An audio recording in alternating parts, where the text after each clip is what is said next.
Mano, na moral, na próxima vez que for escrever um mangá, não faça o par romântico do protagonista ser uma prostituta. Porque isso é uma puta sacanagem com o leitor.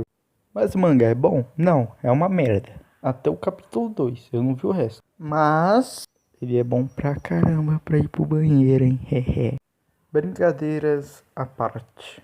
O mangá, ele é bom justamente pela garota que ganha a vida trabalhando ter um par romântico com o protagonista.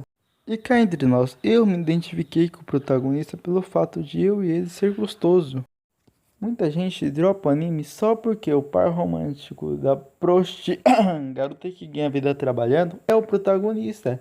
Isso não tira o mérito do anime. O anime é bom e ponto final, entendeu? Tipo, eu só não gostei dele porque ele não me entreteu muito, saca? Então, mas tipo, isso pode ocorrer com você, pode te entreter.